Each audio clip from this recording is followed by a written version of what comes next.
Hello everyone, I am Dr. Tashu from Non-Clinical Dental Fellowship. Today we are going to talk about something जिससे हमें सबको डर लगता है इंटरव्यू प्रोसेस में and that is cover letter.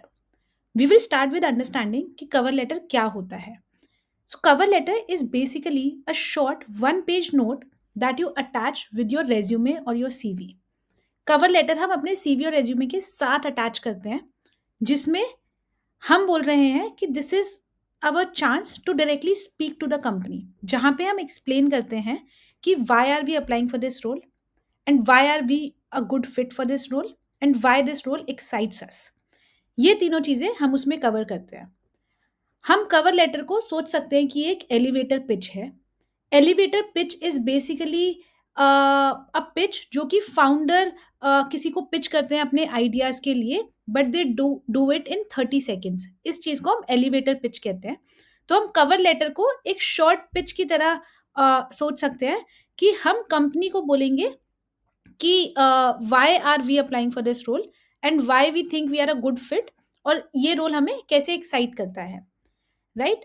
दूसरा point, cover letter हो सकता है कि हमें सारे जॉब्स में ना भेजना पड़े।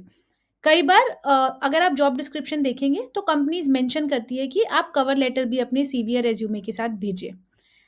दूसरा, अगर हम रेफरल ले रहे हैं किसी से तब थोड़ा मैंडेटरी हो जाता है, क्योंकि जब वो रेफरल आपको दे रहे हैं तो they will also have to upload a cover letter saying कि why they think you are a good fit for this role. Also अगर हम कंपनी की वेबसाइट के थ्रू अप्लाई कर रहे हैं जहाँ से बहुत सारे लोग अप्लाई कर रहे हैं, सो इट्स ऑलवेज गुड कि हम जाके एचआर को ओवर ईमेल या ओवर लिंक्डइन अपना कवर लेटर भी भेजें कि हमने अप्लाई तो कर दिया है, बट एक और नज हो जाएगा कि why we think we are a good fit for this role, right.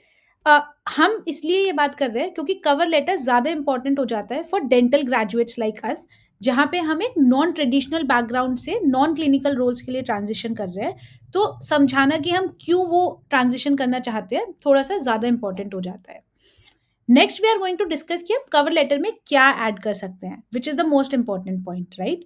So हम इसमें चार चीज़ें हमें करनी है: intro, why we are a good fit, why this role, and then closing the cover letter.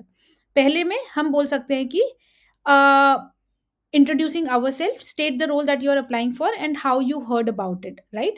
Second is we can mention about the background, about our experience, where we think we have contributed for this particular role. For instance, we can say that uh, I'm excited to apply for a role of medical writing associate, and I came to know about this from a friend who is currently working. During my BDS internship, I led a project जहाँ पे मैंने medical writing किया है, and hence it makes me feel believe कि I will be a good fit for this particular role. Also कि ये मुझे क्यों एक्साइट करता है, जहाँ पे हम लिख सकते हैं कि अ, हम कितने इंटरेस्टेड हैं in writing in general as a space, और अगर हमारा कोई पोर्टफोलियो है तो हम वो भी यहाँ पर ऐड कर सकते हैं।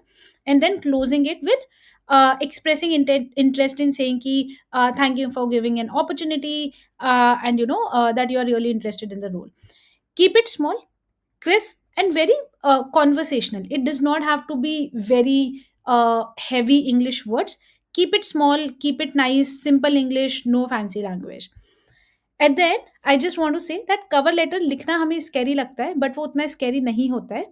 उसको हम सिर्फ सोच सकते हैं कि हम एक अपनी स्टोरी बता रहे हैं फॉर अ पर्टिकुलर रोल जिसके लिए भी हम अप्लाई कर रहे हैं। प्लस यहाँ पे हम वो सारी चीज़ों पे ज़्यादा फोकस करेंगे जो हमने अपने सीवी या रेज्यूमे में कवर नहीं किए हैं। Thank you so much for watching. I hope this was helpful.